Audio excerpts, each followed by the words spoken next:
பிதாவாகிய தேவனாலும் குமாரனாகிய இயேசு கிறிஸ்துவினாலும் உங்களுக்கு கிருபையும் சமாதானமும் உண்டாவதாக. நாம் கடவுளை தொழுவோம்.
நம்முடைய ஆண்டவர் பெரியவரும் மகா பலமுள்ளவருமாயிருக்கிறார். அவருடைய அறிவு அளவில்லாதது. தேவனை அவருடைய பரிசுத்த ஸ்தலத்தில் துதியுங்கள். அவருடைய வல்லமை விளங்கும் ஆகாய விரிவை பார்த்து அவரை துதியுங்கள். பரிசுத்தவான்களுடைய சபையில அவருடைய துதி விளங்குவதாக. ஜெபம் செய்வோம். நித்தியமும் அழிவில்லாமையும் தாம் ஒருவரே ஞானமுள்ளவருமாயிருக்கிற அன்பின் கடவுளே, உம்மை துதிக்கிறோம். உம்முடைய ஒரே குமாரனாகிய இயேசு கிறிஸ்துவை நல்ல போதகராகவும் ஒப்பற்ற குருநாதராகவும் தந்து எங்களை ஆசீர்வதித்தீரே.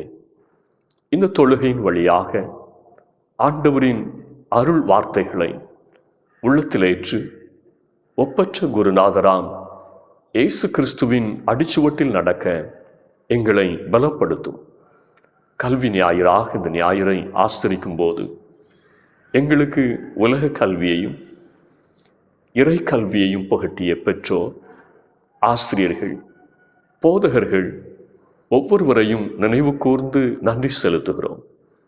அவர்கள் வழியாக நாங்கள் பெற்றுக்கொண்ட நல்லறிவு, ஞானம் இவற்றின் வழி அர்த்தமுள்ள வாழ்க்கை வாழ அருள் தாரும். இந்த தொழுகையில் பங்கெடுக்கிற ஒவ்வொருவரையும் ஆசீர்வதியும். இயேசு கிறிஸ்துவினுடைய பெயரிலே கேட்கிறோம் நல்ல பிதாவே, ஆமென். ஆண்டவருடைய பரிசுத்த நாமத்தை நாம் மகிமைப்படுத்தும் வண்ணமாக கீர்த்தனை பாடலிலே 53வது பாடலை பாடுவோம். ஓய்வு நாள் அதனை ஆஸ்தரித்திடுவீர், உலகில் உள்ளோரே நீர். 53வது கீர்த்தனை பாடல்.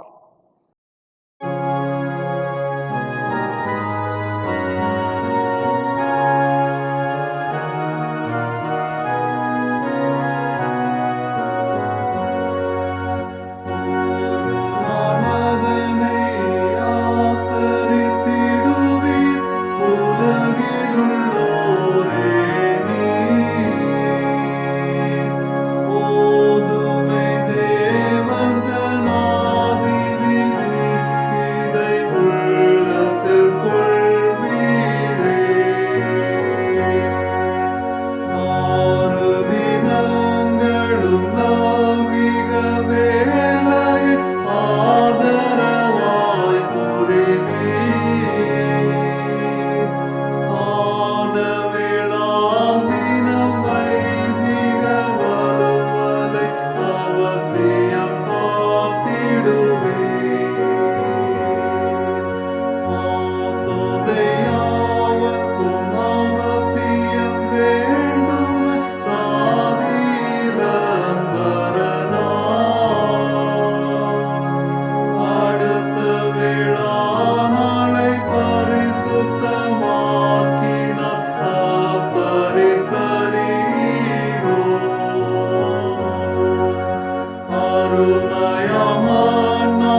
இந்த நாளுக்குரிய திருமறை பாடத்தை நாம் படிக்க கேட்போம். லூக்கா நற்செய்தி நூல் 4வது அதிகாரம் வசனங்கள் 31 முதல் 44 முடிய. பின்பு அவர் கலிலேயாவில் உள்ள கப்பர்நகும் பட்டணத்துக்கு வந்து ஓய்வு நாட்களில் ஜனங்களுக்கு போதகம் பண்ணினார். அவருடைய வசனம் அதிகாரம் உள்ளதாயிருந்தபடியால் அவருடைய போதகத்தை குறித்து அவர்கள் ஆச்சரியப்பட்டார்கள். ஜெப ஆலயத்தில் அசுத்தாவி பிடித்திருந்த ஒரு மனுஷன் இருந்தான். அவன், ஐயோ, நசரேயனாகிய இயேசுவே, எங்களுக்கும் உமக்கும் என்ன? எங்களை கெடுக்கவா வந்தீர்? உம்மை இன்னார் என்று அறிவேன். நீ தேவனுடைய பரிசுத்தர் என்று உரத்த சத்தமிட்டான். அதற்கு இயேசு, நீ பேசாமல் இவனை விட்டு புறப்பட்டு போ என்று அதை அதட்டினார். அப்பொழுது பிசாசு அவனை ஜனங்களின் நடுவே விழத்தள்ளி அவனுக்கு ஒரு சேதமும் செய்யாமல் அவனை விட்டு போய்விட்டது. எல்லாரும் ஆச்சரியப்பட்டு, இது என்ன வார்த்தையோ? அதிகாரத்தோடும் வல்லமையோடும் அசுத்த ஆவிகளுக்கும் கட்டளையிடுகிறார், அவைகள் புறப்பட்டு போகிறதே என்று ஒருவரோடொருவர் பேசிக்கொண்டார்கள். அவருடைய கீர்த்தி சுற்றிலும் இருந்த நாடுகளில் உள்ள இடங்களிலெல்லாம் பிரசித்தமாயிற்று. பின்பு அவர் ஜெப ஆலயத்தை விட்டு புறப்பட்டு சீமோன் வீட்டில் பிரவேசித்தார். சீமோனுடைய மாமி கடும் ஜுரமாய் கிடந்தாள். அவளுக்காக அவரை வேண்டிக் கொண்டார்கள். அவர் அவளிடத்தில் குனிந்து நின்று ஜுரம் நீங்கும்படி கட்டளையிட்டார். அது அவளை விட்டு நீங்கிற்று. உடனே அவள் எழுந்திருந்து அவர்களுக்கு பணிவிடை செய்தாள். சூரியன் அஸ்தமித்த போது ஜனங்கள் எல்லாரும் தங்களுக்குள்ளே பல பல வியாதிகளால் வருத்தப்பட்டவர்களை அவரிடத்தில் கொண்டு வந்தார்கள். அவர்கள் ஒவ்வொருவர் மேலும் அவர் தம்முடைய கைகளை வைத்து அவர்களை சுஸ்தமாக்கினார். பிசாசுகளும் நீ தேவனுடைய குமாரனாகிய கிறிஸ்து என்று சப்தமிட்டு அநேகரை விட்டு புறப்பட்டது. அவரை கிறிஸ்து என்று பிசாசுகள் அறிந்திருந்தபடியால் அவர் அவைகளை பேச ஒட்டாமல் அதட்டினார். உதயமான போது அவர் புறப்பட்டு வனாந்திரமான ஓரிடத்திற்கு போனார். திரளான ஜனங்கள் அவரை தேடி அவரிடத்தில் வந்து தங்களை விட்டு போகாதபடிக்கு அவரை நிறுத்தி கொண்டார்கள். அவரோ அவர்களை நோக்கி, நான் மற்ற ஊர்களிலும் தேவனுடைய ராஜ்யத்தை குறித்து பிரசங்கிக்க வேண்டும், இதற்காகவே அனுப்பப்பட்டேன் என்றார். அந்தபடியே கலிலேயா நாட்டிலுள்ள ஜெப ஆலயங்களில் பிரசங்கம் பண்ணி கொண்டு வந்தார். இந்த நாளுக்குரிய திருமறை பகுதி வாசித்தாயிற்று.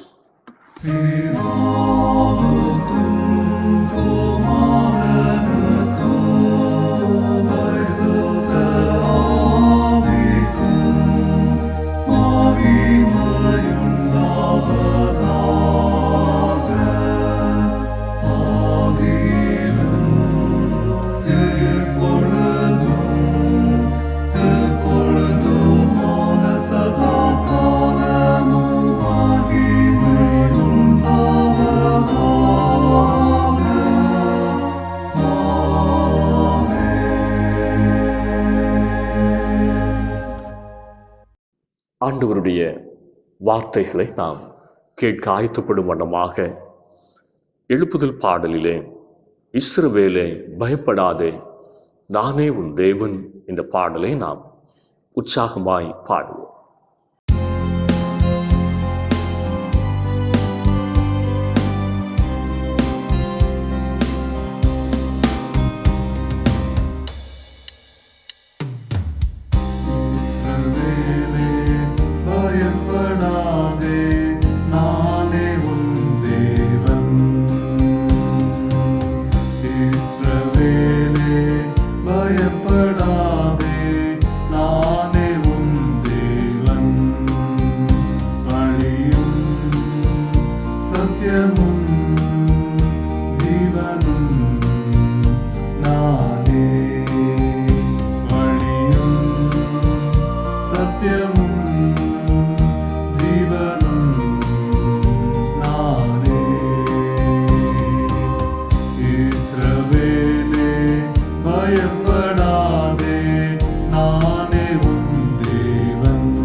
கைவிட மாட்டேன், கைவிட மாட்டேன். வழியும் சத்தியமும் ஜீவனும் நானே. வழியும் சத்தியமும் ஜீவனும் நானே. இஸ்ரவேலே பயப்படாதே, நானே உன் தேவன். தாய் மறந்தாலும் நான் மறவேனே. மகனே மகளே, தாய் மறந்தாலும் நான் மறவேனே. உள்ளங்கையில் தாங்கி உள்ளேன், உள்ளங்கையில் தாங்கி உள்ளேன். ஒருபோதும் நான் மறப்பதில்லை, மறைந்து போவதில்லை. வழியும் சத்தியமும் ஜீவனும் நானே. வழியும் சத்தியமும் ஜீவனும் நானே. இஸ்ரவேலே பயப்படாதே, நானே உன் தேவன். தீயின் நடுவே நீ நடந்தாலும் மகனே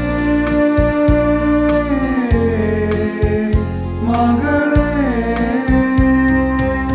தீயின் நடுவே நீ நடந்தாலும் எரிந்து நீயும் போக மாட்டாய், எரிந்து நீயும் போக மாட்டாய்.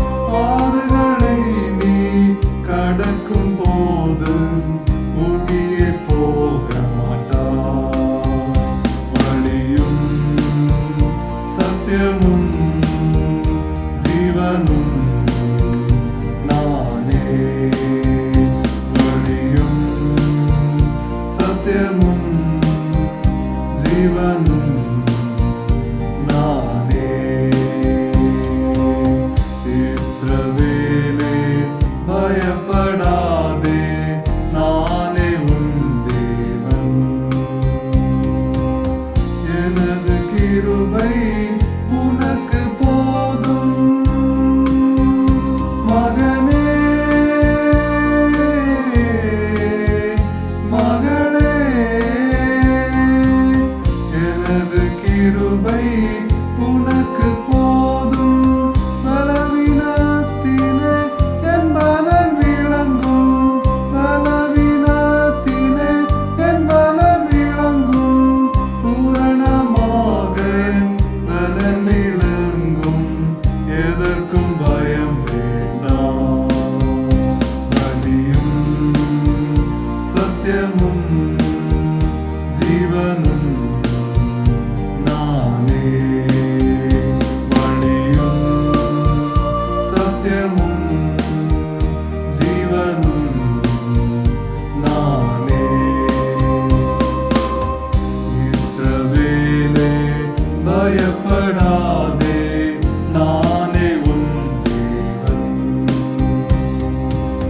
துன்ப நேரம் சோர்ந்து விடாதே மகனே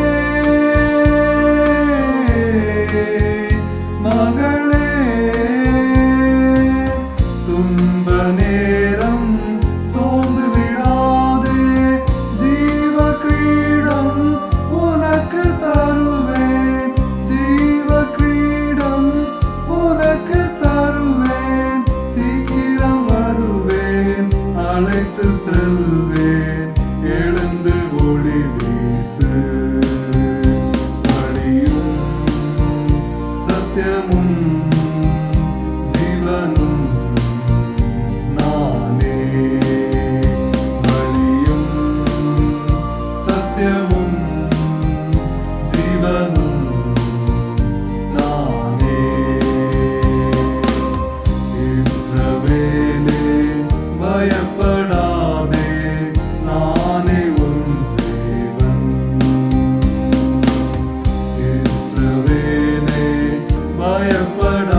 ஆசீர்வாதமான இந்த நாளுக்காக ஆண்டவரை ஸ்தோத்திரிப்போம். கர்த்தர் நம்மை ஆசீர்வதிப்பாராக.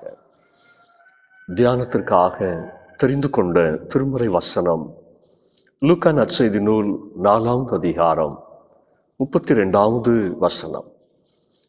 அவருடைய வசனம் அதிகாரம் உள்ளதாய் இருந்தபடியால் அவருடைய போதகத்தை குறித்து அவர்கள் ஆச்சரியப்பட்டார்கள். ஆண்டவர் இயேசு தான் வளர்ந்த ஊராகிய நாசரேத்தூரில் தன்னுடைய ஊழியத்தை ஆரம்பித்தார். அந்த ஊர் ஜனங்களால் ஆண்டவர் இயேசுவின் கண்டிப்பான போதனைகளை ஏற்றுக்கொள்ள முடியவில்லை. காரணம், அவர்கள் அவரை யோசேப்பின் மகனாகவும் தச்சனாகவும் சமுதாயத்தில் தாழ்ந்த ஒரு குடும்பத்தை சார்ந்தவராகவே பார்த்தார்கள். எனவே ஆண்டவர் இயேசுவின் போதனைகள் அவர்களுக்கு கோபத்தையும் வெறுப்பையும் தந்தது. அவர்கள் அவரை கொன்றுவிட முயற்சித்தனர். ஆண்டவர் இயேசு அவர்கள் நடுவிலிருந்து விலகி கலிலேயாவில் உள்ள கப்பர்நகூமுக்கு வந்து அங்குள்ள ஜெப ஆலயங்களில் பிரசங்கிக்க ஆரம்பித்தார். ஜனங்கள் ஆச்சரியப்பட்டு கேட்க ஆரம்பித்தார்கள். தாகத்தோடு வசனத்தை கேட்க ஆரம்பித்தார்கள். கிறிஸ்துவின் வாயிலிருந்து புறப்பட்ட தேவ ஞானம் கொண்ட, தேவ அறிவு கொண்ட வார்த்தைகள் ஜனங்களுடைய அறிவு கண்களை திறந்தது. ஜனங்களுக்குள் பெரிய மாற்றத்தையும் விசுவாசத்தையும் நம்பிக்கையையும் விடுதலையையும் தெய்வீக அன்பையும் கொண்டு வந்தது. அதைத்தான் இன்றைக்குரிய திருமறை பகுதி நமக்கு சொல்லுகிறது. இன்றைக்கு நாம் தியானிக்கவிருக்கிற தலைப்பு இயேசுவே குரு, ஜீசஸ் த குரு. தென்னிந்திய திருச்சபையாக ஒவ்வொரு ஆண்டும் செப்டம்பர் முதல் ஞாயிறை கல்வி ஞாயிறாக ஆசரிக்கிறோம். ஞானம், அறிவு போன்றவை தெய்வீக பொக்கிஷங்களாகும். இயேசு கிறிஸ்து இந்த தெய்வீக பொக்கிஷங்களுக்கு சொந்தக்காரராக இருக்கிறார் என்று கொலோசையர் 2:3 சொல்லுகிறது. அவரிடமிருந்து தெய்வீக அறிவையும் தெய்வீக ஞானத்தையும் நாம் ஒவ்வொருவரும் பெற்றுக்கொள்ள வேண்டும். தெய்வீக ஞானமும் தெய்வீக அறிவும் நம்முடைய வாழ்க்கைக்குள்ளாக வெளிச்சத்தையும் விடுதலையையும் நித்திய ஆசீர்வாதத்தையும் கொண்டு வருகிறது. இந்தியாவில் ஒவ்வொரு ஆண்டும் செப்டம்பர் 5ஆம் தேதி ஆசிரியர் தினமாக கொண்டாடப்படுகிறது. ஒரு ஆசிரியராக பணியாற்றி இந்திய குடியரசின் தலைவராக உயர்ந்த இடத்தை எட்டிப்பிடித்த டாக்டர் ராதாகிருஷ்ணன் அவர்களது பிறந்த நாள் ஆசிரியர் தினமாக கொண்டாடப்பட்டு வருகிறது. ஆசிரியர் பணி புனிதமான பணி. ஒரு மாணவனுக்குள் மறைந்திருக்கும் திறமைகளையும் அறிவையும் வெளியே கொண்டு வரும் உன்னதமான பணி. ஆசிரியர்கள் மாணவர்களின் அறியாமையை அகற்றி அறிவுக்கண் திறப்பவர்கள். ஆசிரியர்கள் மனிதனை மனிதனாக உருவாக்கும் சிற்பிகள். ஆசிரியர்களின் அர்ப்பணமுள்ள பணியையும் அரிதான சேவைகளையும் இந்த நாளிலே நாம் நன்றியோடு நினைவு கூறுவோம். எல்லாவற்றுக்கும் மேலாக ஆண்டவர் இயேசு இந்த உலகத்தில் நம் ஒவ்வொருவருக்கும் நல் ஆசானாகவும் ஒப்பற்ற குருவாகவும் இருக்கிறார் என்று திருமறை குறிப்பிடுகிறது. நற்செய்தி நூல்களில் ஆண்டவர் இயேசு போதகர் அல்லது ரபி என்று 60க்கும் மேற்பட்ட இடங்களில் பிறரால் அழைக்கப்படுகிறார். இயேசு கிறிஸ்து தம்மை பற்றி குறிப்பிடும் போதும் போதகர் என்றே குறிப்பிடுகிறார். யோவான் 13வது அதிகாரம் 13வது வசனம். ஆண்டவர் இயேசு எப்படி ஒப்பற்ற குருவாக இருக்கிறார்? முதலாவது வேதம் சொல்லுகிறது, நல்வழிப்படுத்துகிறார். லூக்கா 4வது அதிகாரம் 31வது வசனம். பின்பு அவர் கலிலேயாவில் உள்ள கப்பர்நகூம் பட்டணத்திற்கு வந்து ஓய்வு நாட்களில் ஜனங்களுக்கு போதகம் பண்ணினார். நல்வழிப்படுத்துகின்ற ஒரு குருவாக வேதம் நமக்கு இயேசுவை காண்பிக்கிறது. ஆண்டவர் இயேசு ஒரு கிராமத்திற்கு செல்லும்போது ஜனங்களுக்கு முதலாவது நல்ல போதனைகளை கொடுத்தார்.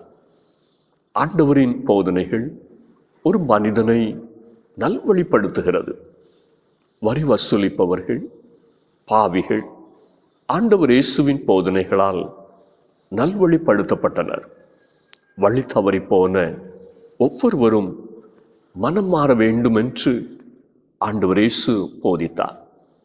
இந்த சிறியரில் ஒருவரும் கெட்டுப்போவது பரலோகத்தில் இருக்கிற என் பிதாவின் சித்தம் அல்ல என்று ஆண்டவர் இயேசு சொன்னார். குரு என்றால் அதனுடைய அர்த்தம் பாவத்தை அழிப்பவர் அல்லது இருளை அகற்றுபவர். ஆண்டவர் இயேசு இந்த உலகத்திலே பாவத்தை அழிப்பவராகவும் இருளை அகற்றுபவராகவும் வந்தார். எனவே ஆண்டவர் இயேசுவை நாம் ஒப்பற்ற குரு என்கிறோம். வழி தவறி போன ஆடுகளாய், உலகத்தின் சத்தத்திற்கு பின்னால் போன கூட்டமாய், சிதறி போன மந்தையின் ஆடுகளாய் ஒருவேளை நீங்கள் இருக்கலாம். இயேசு கிறிஸ்துனுடைய போதனைகளுக்கு செவி கொடுத்து கீழ்ப்படியும் போது, கிறிஸ்துவின் தொழுவத்திற்குள் நீங்கள் திரும்பி வரும்போது உங்கள் வாழ்க்கை நல்வழிப்படும். நீதிமொழிகள் 4:4 சொல்லுகிறது, உன் இருதயம் என் வார்த்தைகளை காத்துக்கொள்ள கடவது, என் கட்டளைகளை கைக்கொள், அப்பொழுது பிழைப்பாய். இன்று அநேக கிறிஸ்தவர்கள் துன்மார்க்கருடைய பாதையில் செல்லுகிறார்கள். தீயோருடைய வழியில் நடக்கிறார்கள். அதை வெறுக்கவோ அதை விட்டு விலகிச் செல்லவோ மனதற்று இருக்கிறார்கள். ஆனால் நீதிமொழிகள் 4வது அதிகாரம் 14-15 வசனங்கள் எச்சரிக்கிறது.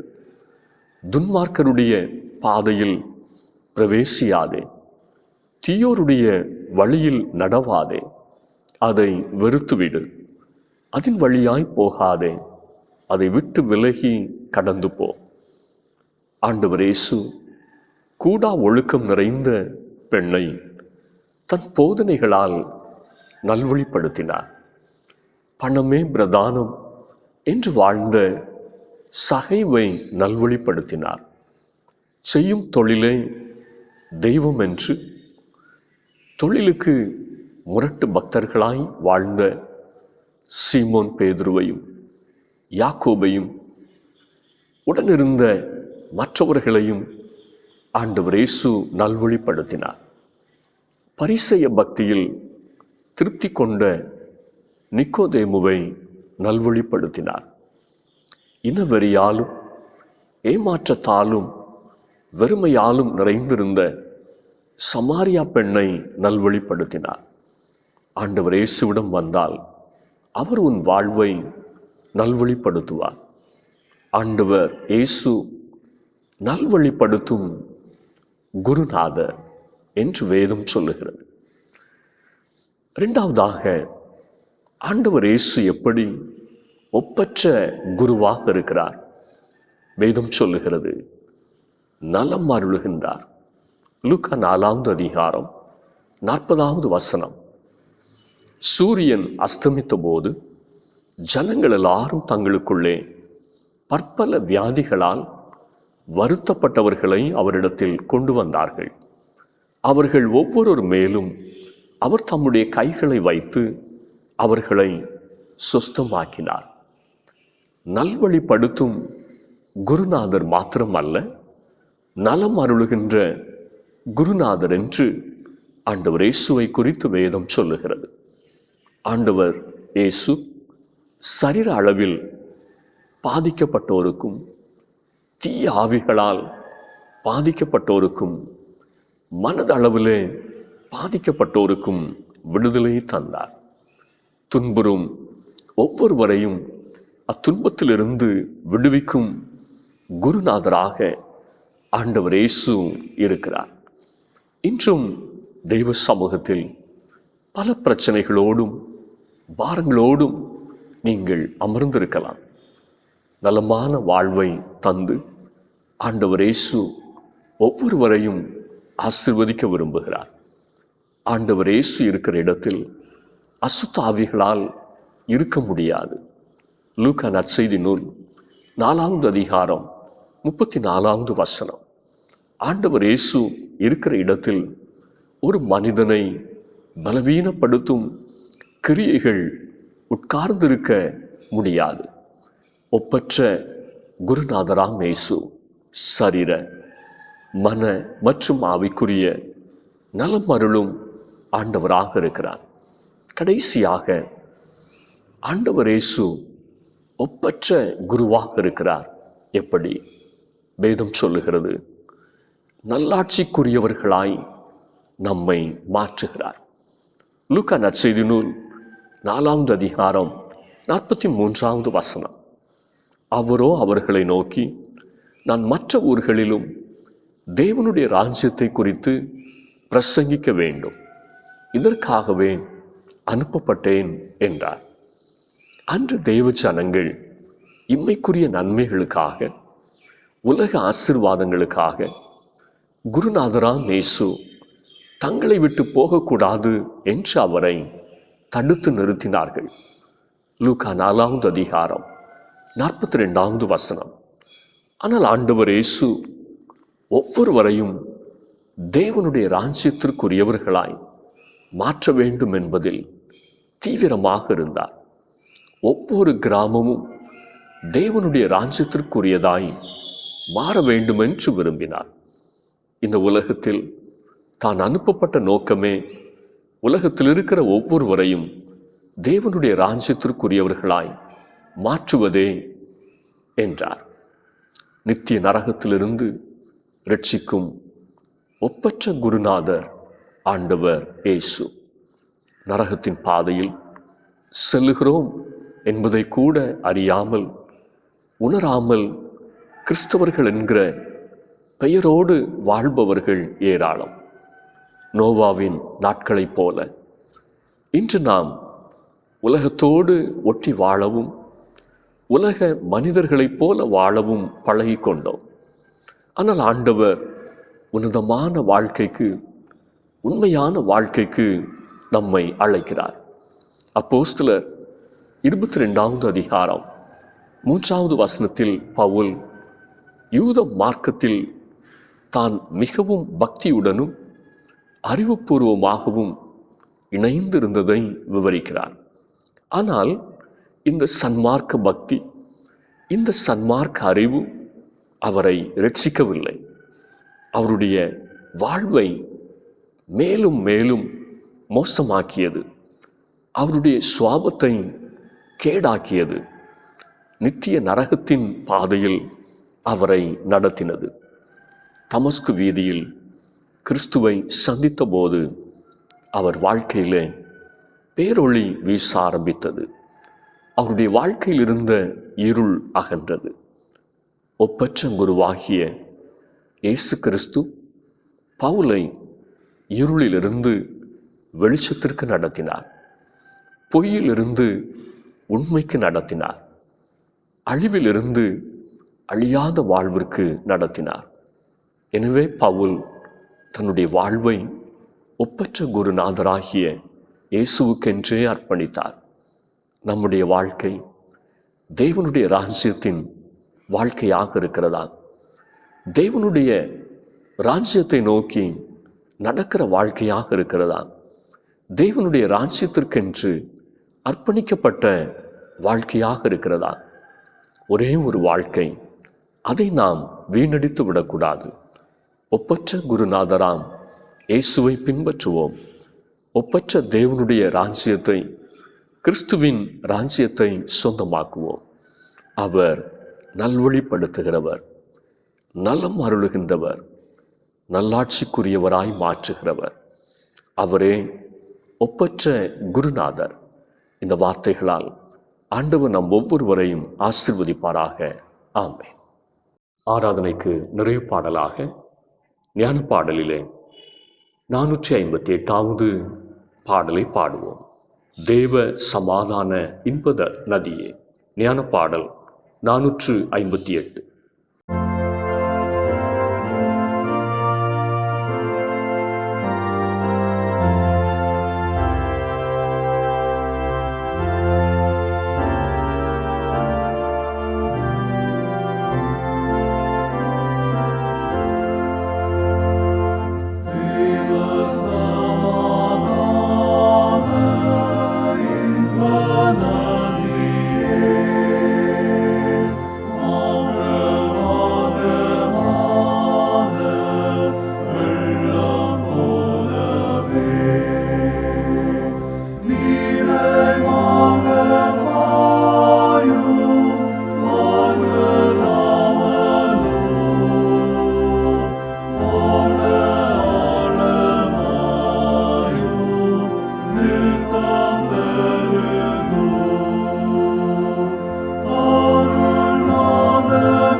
ஜெபம் செய்வோம். சர்வ ஞானமும் சர்வ வல்லமையும் கொண்ட எங்கள் அன்பின் பரலோக பிதாவே, இந்த ஆசீர்வாதமான நாளுக்காக நாங்கள் மறுபடியுமாக உம்மை ஸ்தோத்திரிக்கிறோம். உம்முடைய சமூகத்திலே அமர்ந்து ஆண்டவரை நோக்கி பார்க்க கர்த்தர் எங்களுக்கு தந்த பெரிய பாக்கியத்தை நினைத்து உம்மை துதிக்கிறோம், ஸ்தோத்திரிக்கிறோம். எங்களை நல்வழிப்படுத்துகின்ற குருநாதராக ஆண்டவர் இயேசுவை இந்த உலகத்திற்கு அனுப்பினீரே. நலம் அருளும் குருநாதராக உம்முடைய குமாரனாகிய இயேசுவை இந்த உலகத்திற்கு அனுப்பினீரே. நல்லாட்சிக்கு உரியவர்களாக எங்களை மாற்றும்படிக்கு உம்முடைய குமாரனாகிய இயேசுவை இந்த உலகத்திற்கு அனுப்பினீரே. எங்களுடைய வாழ்க்கையின் ஒரு விசை ஆண்டவருடைய சமூகத்திலே அர்ப்பணிக்கிறோம். கர்த்தர் எங்களை ஏற்றுக்கொண்டு கரம் பிடித்து நடத்த ஜெபிக்கிறோம். கிறிஸ்துவின் அடிச்சுவட்டிலே நாங்கள் நடப்பதற்கு கர்த்தர் எங்களுக்கு தயவு பாராட்டுவீராக. எந்த காரியத்தில் ஆண்டவரை விட்டு தூரம் போனோம் என்று சொல்லி எங்களுக்கு உணர்த்தி காண்பித்தீரோ அந்த தவறுகளை விட்டு ஆண்டவர் அண்டை திரும்பி வர ஒரு விசை கூட எங்களை தெய்வ சமூகத்திலே அர்ப்பணிக்கிறோம். கர்த்தர் எங்களை பொறுப்படுத்திக் கொள்ளும். ஆண்டவரை விட்டும் ஆலயத்தை விட்டும் கர்த்தருடைய காரியங்களை விட்டும் தூரம் போனவர்கள் பின்மாற்றத்தில் இருக்கிற ஒவ்வொருவரையும் கர்த்தர் மறுபடியும் தம்முடைய அன்பிற்குள்ளாக இழுத்துக்கொள்ளும். ஒவ்வொருவரையும் கர்த்தருடைய ராஜ்யத்தை சுதந்திரிக்கிறவர்களாக நித்திய வழியிலே கர்த்தர் நடத்த நாங்கள் ஜெபிக்கிறோம் அப்பா.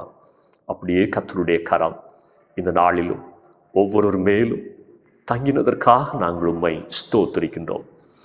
ஆண்டவர் தாமே தேவையில் இருக்கிற ஒவ்வொருவரையும் கர்த்தர் ஆசீர்வதிப்பீராக. தெய்வ சமூகத்திலே தேவைகள் மத்தியிலும் பாரத்தின் நடுவிலும் அங்கலாய்க்கிறவர்கள் உண்டு. தேவன் எல்லாருடைய பாரங்களையும் மாற்றி அங்கலாய்ப்பை நீக்கி உம்முடைய ஆசீர்வாதத்தை அருளி செய்ய நாங்கள் ஜெபிக்கிறோம். பற்றாக்குறைகள், கடன் பாரங்கள், பொருளாதாரத்திலே குறைவுகள் எல்லாவற்றின் மத்தியிலும் தம்முடைய பிள்ளைகள் திருப்தியோடு வாழ்ந்திருக்க கர்த்தருடைய ஆசீர்வாதம் தம்முடைய பிள்ளைகளுடைய வாழ்க்கையை சூழ்ந்து கொள்ள நாங்கள் உம்மை நோக்கி ஜெபிக்கின்றோம். வாழ்வின் பாதையிலே மனம் நொந்து பலவிதமான பயங்களினால் பீடிக்கப்பட்டிருக்கிற தம்முடைய பிள்ளைகளை கர்த்தர் ரட்சித்தருள நாங்கள் ஜெபிக்கின்றோம். குழப்பங்கள், மனப்போராட்டங்களின் நடுவில் அங்கலாய்க்கிற தம்முடைய பிள்ளைகளுக்கு விடுதலையையும் சமாதானத்தையும் அருளி செய்வீராக. குடும்பங்களுக்குள்ளாக தெய்வீக சமாதானம் நிரப்பட்டும் என்று சொல்லி நாங்கள் ஜெபிக்கின்றோம். தங்களுடைய பாரங்களை வெளியே சொல்ல முடியாதபடிக்கு இருதயத்திலே வேதனைகளை சுமந்து கொண்டிருக்கிற தம்முடைய பிள்ளைகளை கண்ணோக்கி பாரும். தெய்வ சமூகத்திலே பாரத்தை இறக்கினவர்களாக விடுதலையோடு புறப்பட்டு செல்ல கர்த்தர் கிருபை கொடுக்க உம்மை நோக்கி நாங்கள் ஜெபிக்கிறோம். எங்களை விசாரிக்கிற கர்த்தர் இருக்கிறார், எங்களை கரம் பிடித்து நடத்துகிற கர்த்தர் இருக்கிறார் என்று ஒவ்வொருவரும் விசுவாசத்தோடு ஆண்டவர் அண்டை கிட்டி சேர கர்த்தர் கிருபை பாராட்ட உம்மை நோக்கி நாங்கள் ஜெபிக்கின்றோம். படிக்கிற பிள்ளைகளை ஞானத்தால் தம்முடைய நன்மைகளால் நிறைத்தருள நாங்கள் ஜெபிக்கின்றோம். தேவ ஞானம் பெற்ற பிள்ளைகளாய் வளர்ந்து குடும்பத்திற்கு, திருச்சபைக்கு, சமுதாயத்திற்கு ஆசீர்வாதமாய் காணப்பட கர்த்தர் தயவு பாராட்டுவீராக. படித்து முடித்து வேலை வாய்ப்புக்காய் காத்திருக்கிற பிள்ளைகளை கர்த்தர் நினைந்தருள நாங்கள் ஜெபிக்கிறோம். நல்ல உயர்வை, மேன்மையை காண கர்த்தர் தம்முடைய பிள்ளைகளுக்கு வழிவாசல்களை திறந்து தருவீராக. வெளிநாடுகளிலும் தூர இடங்களிலும் பணிப்பொறுப்பின் நிமித்தமாய், படிப்பின் நிமித்தமாய் இருக்கிற தம்முடைய பிள்ளைகளையும் கர்த்தர் நினைந்தருள நாங்கள் ஜெபிக்கிறோம். தம்முடைய பிள்ளைகளை கர்த்தர் உயர்த்தி ஆசீர்வதிக்கும்படிக்கு நாங்கள் ஜெபிக்கிறோம். சுவாமி, வாலாகாமல் தம்முடைய பிள்ளைகள் தலையாக, கீழாகாமல் மேலான ஆசீர்வாதத்தை பெற்றுக்கொள்ள கர்த்தர் கிருபை பாராட்ட உம்மை நோக்கி நாங்கள் ஜெபிக்கின்றோம். வியாதி படுக்கையில் இருக்கிற ஒவ்வொரு தம்முடைய பிள்ளைகளையும் பலப்படுத்தும்.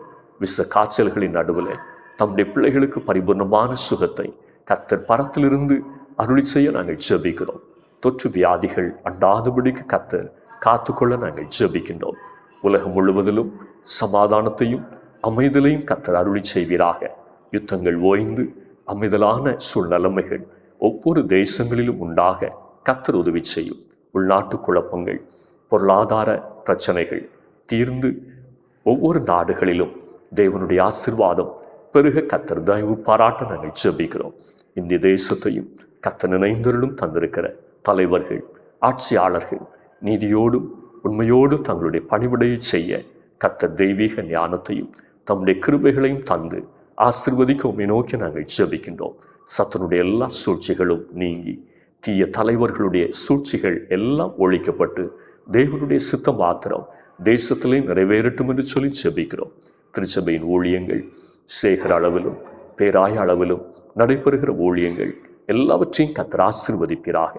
தந்திருக்கிற பேராயருக்காக, எல்லா பேராய தலைவர்களுக்காய், பேராய ஸ்தாபனங்களுக்காக ஜெபிக்கிறோம்.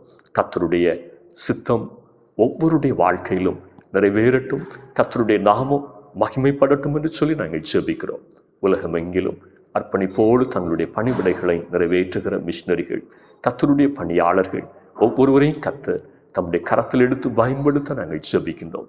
விசுவாச குடும்பமாய் பின்வாங்கி போகாதபடிக்கு ஆண்டவருக்குள்ளாக நிலைத்திருக்க கர்த்தருடைய வருகைக்கென்று ஒவ்வொருவரும் ஆயத்தப்பட கர்த்தர் தயவு பாராட்டும். எங்களை தேவ சமூகத்திலையும் தாழ்த்துகிறோம். ஏற்றுக்கொள்ளும். குறைகள் குற்றங்களை மன்னியும். இயேசுனுடைய பேர்ல கேட்கிறோம் நல்ல பிதாவே, ஆமென்.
நம்முடைய ஆண்டவராகிய இயேசு கிறிஸ்துவின் கிருபையும் பிதாவாகிய தேவனுடைய அன்பும் பரிசுத்த ஆவியினுடைய ஐக்கியமும் சிநேகமும் நம் அனைவரோடும் இன்றும் இன்னும் சதா காலங்களிலும் நிறைவாய் தங்கியிருப்பதாக.